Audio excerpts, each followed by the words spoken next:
Alejandra Wagner, nuestra Gracias. invitada de hoy, precandidata a concejal por la lista de todos, de la línea de Victoria Tolosa Paz, y ex decana de Trabajo Social, hoy vicedecana. Hoy vicedecana, tal cual. ¿Cómo estamos ahora Acompañando. encarando este tramo en la política local? ¿Y cómo estamos? Y ocupando un lugar distinto, tratando de poner el cuerpo y las pasiones y las convicciones en un momento histórico complicado. Así que bien, entusiasta con la garra de una mujer como Vicky a la cabeza de la construcción, así que bueno, tratando de hacer lo que entendemos que hay que hacer en este momento histórico, que es si uno quiere opinar y pedir que se abra el juego y que se replanteen algunas reglas de juego de la política, bueno, el momento que se abren y que te dan la oportunidad, hay que asumirlo. Una interna con 5 candidatos en la ciudad de La Plata, atípico para los distritos de la provincia de Buenos Aires, y que se va a confundir en algún punto la ciudadanía con tantas listas. ¿Cómo ves que se pueda resolver la cuestión electoral de ese domingo 11 de agosto sin confusión? ¿Cómo le llevamos el mensaje a la ciudadanía para que no le erre de boleta? Sí, es un tema del que hablamos bastante en la militancia, ¿no? Entre compañeros y compañeras, porque, bueno, en principio también fueron las primeras preguntas que aparecían, era 5 listas, ¿no? Y sí, me parece que también da cuenta de un proceso que estamos viviendo y de lo que hablábamos, de las crisis de representación, de por qué la derrota, de las dificultades de rearmar y recomponer el peronismo platense. Entonces, de alguna manera, las 5 listas hablan de eso, ¿no? Dan cuenta de eso también. Y hay que asumirlo, con toda esa dificultad. A mí me parece que el tema es poder tratar la proximidad, y después hay una cosa que es cierto que es muy nuestra, es muy del ámbito de la militancia, esto de las 5 listas, y entender, hay gente que no termina de comprender que hay 5 listas efectivamente, que son distintas. Entonces me parece que es el recorrido, es el cara a cara, es la proximidad, lo que va a ir marcando, digamos, y las referencias de cada círculo y cada ámbito, los que van a ir marcando un poquito la diferencia, ¿no? La impronta. Bien, Alejandra, como te decía recién cuando nos saludamos, tengo muy presente escucharte hablar en la presentación de la lista. Veo que tenés una forma muy llana y me gustó mucho que hablaste de vos en particular, ¿no? De quién es Alejandra. Y me parece muy importante para esto también que acá dice el Baja, que nos hables de vos. ¿Quién sos? Para que la audiencia escuche quién es Alejandra Wagner, que es candidata a concejal en la lista de Victoria Tolosa Paz. Sí, mira, a mí me parece que uno tiene que contar y compartir ese de dónde viene, qué trayectorias, qué recorridos. Y entonces yo siempre marco que soy una platense por adopción, una de las tantas que tiene esta ciudad, que vine a estudiar. Vine y nací, me crié en un hogar de laburantes y peronistas y militantes políticos también. Elegí trabajo social de alguna manera. Yo digo que soy trabajadora social porque soy peronista, y entonces era mi manera de entender cómo llevar a la práctica eso en un ámbito laboral y profesional. Y bueno, y desde que llegué acá, en realidad siempre, cuando entré a la facultad, ingresé a la JUP en un momento muy complicado porque era año 90, así que años de fricciones y quiebres, y los hubo.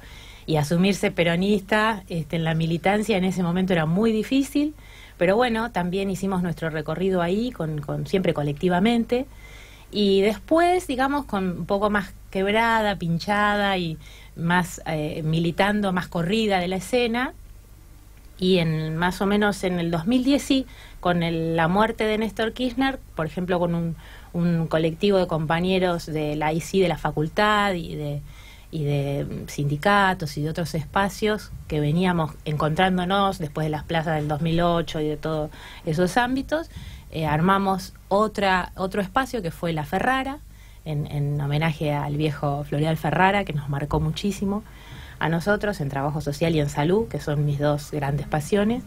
Y bueno, y finalmente después de la derrota también tratando de ver cómo hacíamos para ampliar y ensanchar la llegada y los lazos con otros colectivos y con otros compañeros, con la agrupación peronista 17 de octubre, que es la que hoy por hoy, con la que llego también en representación de ellos, que llego a este espacio, y de ellas, que es una agrupación que me llena de orgullo porque es una agrupación de históricos referentes y mujeres y varones que parieron de alguna manera el peronismo platense y que tuvieron roles muy fuertes desde el movimiento obrero y también desde la política, desde los distintos ámbitos de la vida social, de los derechos humanos, de muchos ámbitos en donde La Plata tuvo y tiene mucha historia, ¿no? Así que... Qué interesante, ¿no? Que esta vicedecana de la Facultad de Trabajo Social emparente tanto esta carrera, esta vocación del trabajo social con el peronismo, ¿no? Que van de la mano. Con el evitismo, no sé bien, esto lo podrás decir un poco mejor vos, cómo lo sentís y cómo lo expresás. Y realmente me parece increíble esa asociación, ¿no? Sí, vos sabés que en realidad lo que pasa que es esto de la idea de justicia social y por ahí que fue como algo que, o por lo menos donde yo mejor siento expresado el peronismo, lo siento expresado desde la justicia social, desde esa idea de reivindicación, de salirse del lugar de la dádiva, de la beneficencia, a poder pensar en clave de derechos y en clave de justicia social. Entonces, desde ahí es como que a mí me ha ordenado mucho y en distintos ámbitos en que tuve participación más social, o ya sea desde chica en las cuestiones más religiosas o el escautismo o espacios colectivos, siempre espacios colectivos, como el tema de la justicia social y el poder pensar colectivamente es lo que me ordenó. La comunidad organizada, ¿no? Y es esa la clave, en donde uno se realice mientras se realizan todos y todas, digamos, ¿no? Ese es un poco mi norte. Alejandra, ¿y qué te dijo la familia? Quiero decir, vos cuando arrancaste dijiste, bueno, se da la oportunidad de ocupar un espacio, hay que tomar la responsabilidad. Bueno, cuando eso se dio, se oficializó, bueno, voy nada más y nada menos que de candidata a concejal en segundo término. ¿La familia? Cuando fuiste con la novedad. Y reacciones de todo tipo, qué sé yo, con mis hijos, tengo 2 hijos, de 20 y de 17, grandes ya, varón y mujer. ¿Que votan? Que votan, claramente. ¿A mamá? Sí, hay que trabajar en eso. Pero sí, cuando era el planteo de existe esta posibilidad, qué sé yo, la idea, saben, obviamente, no es que me he dedicado a la tarjetería española, he estado siempre involucrada en cuestiones públicas y de militancia, así que acompañando y diciendo, dale para adelante, si es algo que te parece que está bien, si es una cuestión que sirve, ¿no? Siempre hay desde ahí. Y mi familia del interior, cuando les dije medio con el hecho consumado ya, nada, felices y expectantes, y dándome consejos o haciéndome hinchada, digamos, las cosas típicas, pero ya saben mis hermanos, yo tengo 3 hermanos varones mayores y una hermana menor, y en realidad de la política, a diferencia de lo que me pasó a mí, de la política la miran con cierto recelo y con distancia. Así que vos que te gusta eso, dale para adelante, ¿no? Un poco como... Pero bancando. Bancando. Ale, te vimos recorrer el fin de semana el cordón fruto-hortícola de la ciudad de La Plata, y pensando en el lugar que vos ocupás en la universidad, en la Facultad de Trabajo Social, ¿cómo se piensa la articulación de lo territorial con la universidad? ¿Cómo se piensa lo productivo, esta matriz productiva que hay que cambiar de la ciudad de La Plata, que es la propuesta, digamos, del Frente de Todos, más allá de la lista, que integran? ¿Cómo se piensa trabajar el territorio, la cuestión productiva y la universidad? Que es una deuda que tiene institucionalmente el municipio, la provincia y la universidad. Sí, recién veníamos de conversar con algunos compañeros sobre eso y hemos estado reunidos con productores. Un fuerte sector que está muy vinculado y con el que estrechamos más lazos desde universidad en los últimos años fue todos los productores del cinturón florihortícola, florifruto-hortícola, del pulmón verde, ¿no? De La Plata, que es uno de los más importantes, relevantes también a nivel nacional. ¿Pero por qué ese sector? Porque ha estado invisibilizado y porque trabajamos sobre todo de la Comisión de Soberanía de Universidad con todo el tema de la ley de agricultura familiar y lo que significó como conquista, ¿no? Como saldar una deuda histórica que no se terminó de concretar, ¿no? Que quedó cabalgando sin la cuestión de la reglamentación y presupuesto, ahí peleándola, pero sí permitió visibilizar un sector, digamos, que con todo el debate y las tensiones que tuvimos en el 2008 con el tema del modelo productivo y el campo, bueno, permitió mirar otro productor, otro campo. Y también en el caso de La Plata puso en jaque todo el tema del mercado inmobiliario y la disputa por la tierra, que es otro componente que lo productivo, sin discutir el tema de la tierra y sin poder pensar también todo lo que es valor agregado a lo que es el cinturón. Digo ese ejemplo porque es un ejemplo de cómo tenemos que revisar la matriz productiva, ¿no? Por Exacto. supuesto, estamos en una región que en términos industriales, siempre lo menciona Vicky, el puerto, lo que es astillero, lo que es YPF, o sea, tiene un sector que no podemos pensarnos sin pensar la región, pero nosotros tenemos que hacernos cargo de algunos sectores que han estado como más postergados, invisibilizados, también muy protagonizados por población de países limítrofes, ¿no? Y población migrante que también tuvo, como en los últimos años, una posibilidad de ser incluida desde otro lugar, con un reconocimiento, con una, digamos, profundizar mucho más los lazos y las posibilidades de realización en nuestro país. Que eso también está siendo puesto en jaque ahora, ¿no? En términos de discriminación y de restricción de derechos. Pero el tema productivo, pongo el ejemplo ese porque ahí se desarrollaron en universidad, desde propuestas que tienen que ver con los circuitos de comercialización, revisar todo el tema de cómo agregar cómo generar valor agregado, como también todo lo que hace a condiciones de vida, porque por eso mencionaba el tema de la tierra, porque eso hace que la gente tenga condiciones muy precarias de vida, no pueda construir, esté en tipos de construcciones que generan muchísimos riesgos y perjuicios e incendios y todo tipo de complicaciones para lo que es la vida cotidiana, y ni que hablar, digamos, del acceso, ¿no? Y todo lo que es, por ejemplo, los caminos, todo lo que es las posibilidades de trasladar no solamente ellos y sus familias, sino también la producción.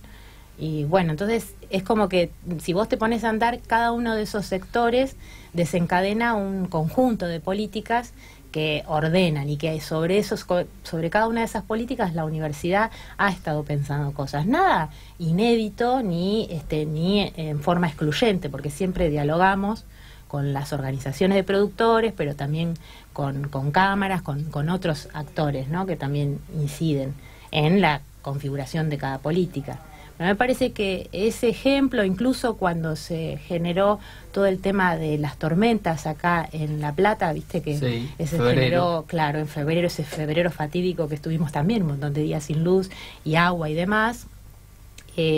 Ahí la universidad después generó toda una línea de investigación orientada que estuvo centrada y acordada en agenda, por ejemplo, de investigación con los propios productores. Y ahí se generaron como un conjunto de por ejemplo, proyectos de investigación que iban en estas líneas, ¿no? que te decía antes, con esa agenda. Entonces, hay un cúmulo, hay experiencias, algunas experiencias. Lo que tienen las experiencias, que era lo que decíamos recién con algunos compañeros, estábamos reunidos antes de venir acá, era que algunas experiencias son como puntuales, fragmentadas, desconectadas, discontinuas, y lo que tenemos que tratar de hacer es ver cómo eso se potencia en clave de política pública, ¿no? Exactamente. Bueno, muy interesante. La verdad que yo trabajé, esto es autorreferencial, en el Ministerio de Desarrollo Social.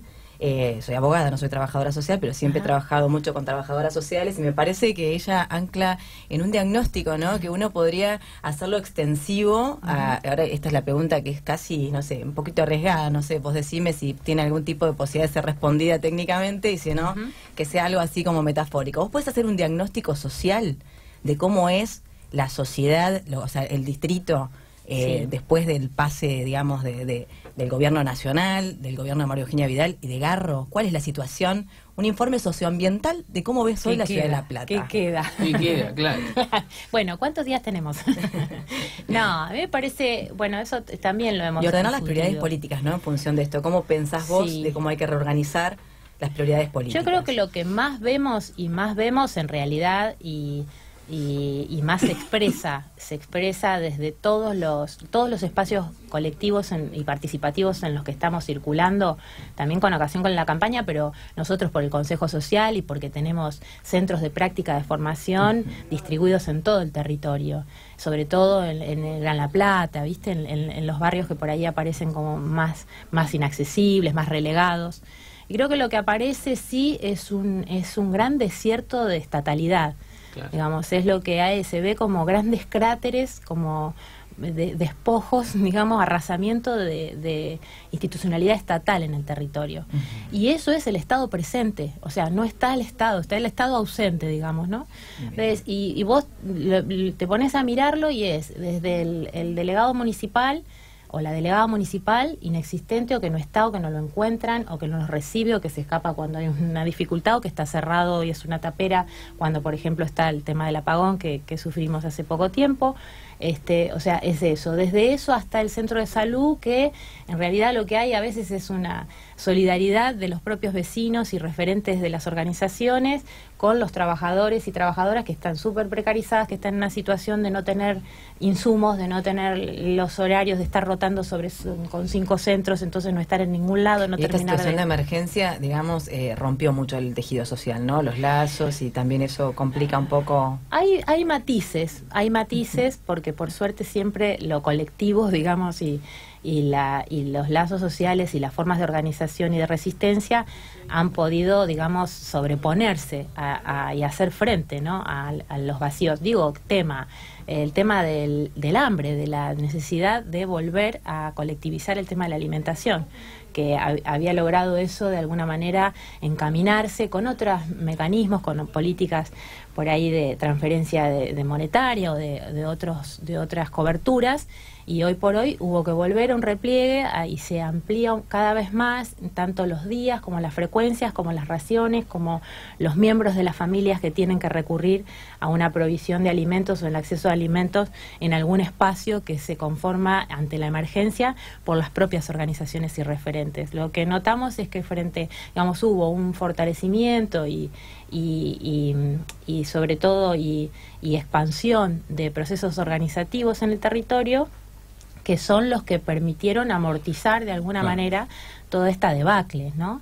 Esa organización que por ahí estaba pensando, y con nosotros lo veíamos mucho en trabajo social, que estaba pensando en recuperar el espacio público, en volver sobre la identidad de si había pueblos no sé, en la comunidad paraguaya, festejar sus celebraciones, tener espacios, meterse más con las cuestiones de, bueno, cómo hacemos para mejorar los procesos de igualdad de género, todo eso que había empezado a avanzar sobre otro tipo de necesidades y agendas, tuvo que volver a replegar sobre el tema de garantizar lo básico como lo alimentario, digamos, o las emergencias de salud, o las cuestiones que son muy de coyuntura.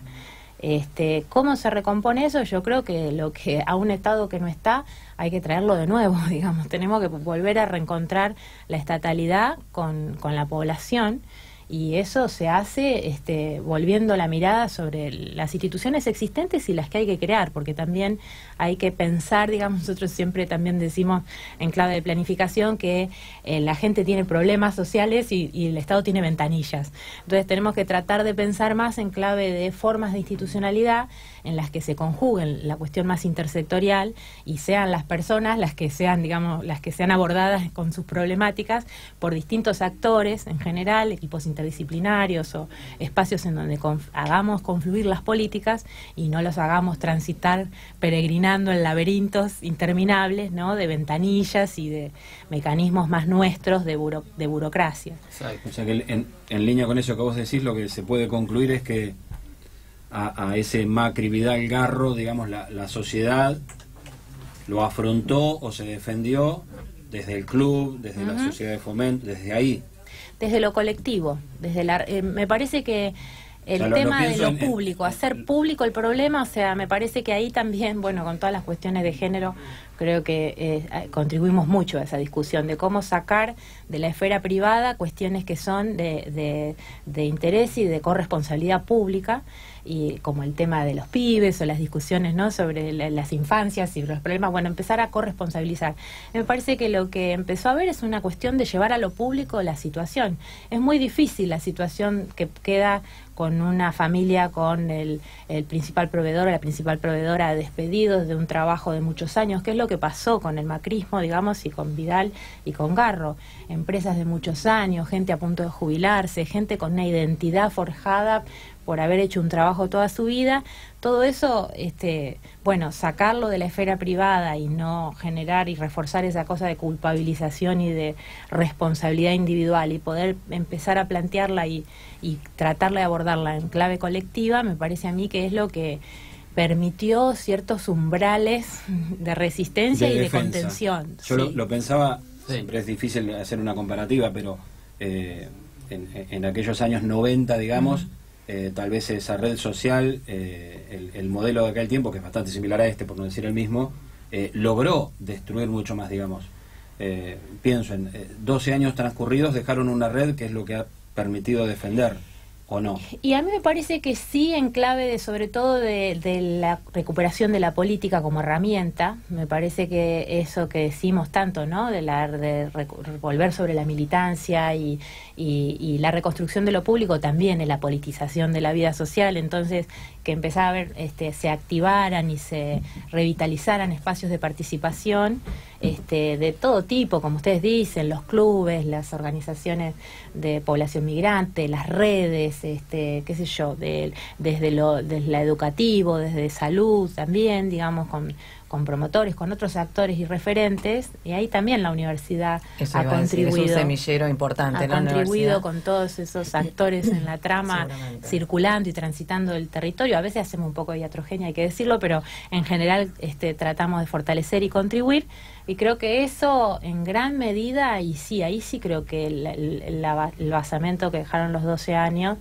permitieron, digamos, de alguna manera un andamiaje para que eso de hacer público el problema que parece que es mío y es de fulano, o es de sultano, o bueno, a mí me echaron porque, ¿no?, esa cosa del temor, o esta cosa de disciplinamiento muy fuerte que también ha caracterizado este tiempo, que es decir, bueno, a mí me puede pasar, a mí me pasó ¿qué es lo que hizo que le pasó eso?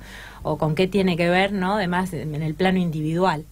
Me parece a mí que, y esa situación vergonzante y la marca, me parece que todo eso se pudo, no por supuesto en su totalidad, ¿no?, porque siempre parece que vamos a tener que trabajar mucho en recuperar ese entramado, pero creo que mojones ha habido, ¿no? Hay algunas experiencias muy potentes uno puede reconocer en los barrios. Ale, te toca ahora pasar por el ping-pong jaurechanos. Uy, La sometemos a... Siempre.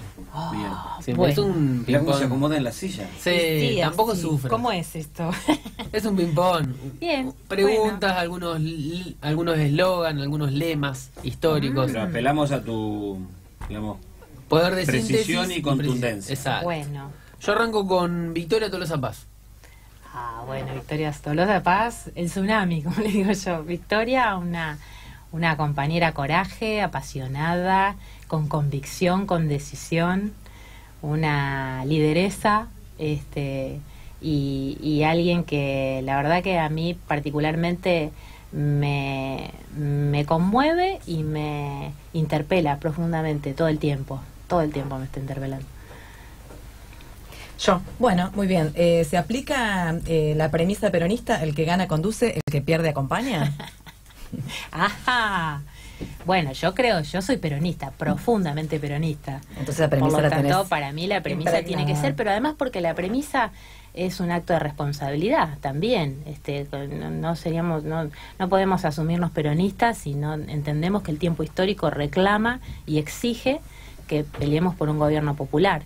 Entonces, empezar con esta cuestión, digo, nosotros estamos, o por lo menos yo asumí este lugar, que es difícil, que es complicado, como dije antes, que es distinto al que venía ocupando, precisamente porque entiendo que el tiempo histórico lo exige, y no es una opción esto de ganar. Así que, claro, entonces es como si no, tenemos que replantearnos nuestra identidad política, así te lo digo. Muy clara. Bueno, lunes 12 de agosto, ganaste. Victoria ganó, tu sector ganó la primaria. Imagínate ese escenario. De las otras listas, ¿a cuál hay que ir a buscar primero? Para decirle, llevemos a la práctica, el que gana conduce, el que pierde acompaña. No me vale decir a todos porque... No, en principio a la que sale segundo término, o sea, la que... ¿Y quién crees? Y bueno, a mí me parece que en gran medida quienes están, las dos mujeres que están compitiendo en este momento, que son Victoria y Florencia, creo que van a estar implicadas en esa responsabilidad de construir y de asegurar que el proyecto llegue a buen puerto. Así que iría por ahí. Obviamente que no de manera excluyente, ¿no? Pero me parece que sí tendríamos que tratar de acompasar el armado de esos espacios, y después con los otros en realidad también venimos compartiendo, qué sé yo, con toda la gente digo yo, además por universidad, digamos, ¿no? Con la gente de Patria Grande, con la gente de alguna manera que acompaña a Arias. En muchos casos a mí me ha pasado una cosa muy llamativa, quizás es por no tener tanta experiencia en la participación en La Plata, puntualmente política, partidaria, pero sí me ha pasado que al segundo o tercer día de cierre de lista, muchísima gente de las otras listas me ha llamado con mucha gentileza, con mucha calidez, porque nos cruzamos, porque nos conocemos, porque nos respetamos. La verdad que yo respeto a mucha de la gente que está en la otra lista, porque, bueno, básicamente compartimos el mismo espacio del campo nacional y popular. ¿Te pasó eso de qué pena que quedé en una lista cruzada con esta otra persona con la que comparto? A mí qué pena que quedé en la lista que quedé, para nada, porque me hace sentir muy orgullosa. No, me refiero a que te hubiera gustado. Sí, es un chiste. Pero sí me hubiera gustado que hubiéramos logrado mejores síntesis en una instancia previa. Más que nada porque creo que no es lo mismo nunca ir juntando de apuchos, aunque sea un buen porcentaje el que entre todos logremos. Me parece que está mejor, digamos, y que es más contundente dar la señal de esos números y esos porcentajes y esas tendencias de entrada, ¿no? Pero la veo muy conciliadora la compañera, sí, la veo muy contemporizadora. Realmente creo que va a contribuir mucho a consolidar esa unidad después de la PASO, ¿eh? Sí, bueno, Ali, ¿no? Bueno. ¿Asado o pastas, cumbia o rock? Y asado y cumbia. Mirá, la vicedecana del Trabajo Social elige la cumbia. Sí, cumbia. Buen mensaje para los estudiantes de Trabajo Social. Sí. ¿O meter una más? No. Sí, meter una más. ¿Sos de estudiante, gimnasia o no, otra camiseta? Soy bostera, bien. Peronista y bostera. Bien. Como debe ser. Ahí está, muy como bien. debe ser. Aprobada. Con 10. Aprobada. Gracias, Ale. Me reservo la opinión respecto de la camiseta. No, Alejandra Wagner, en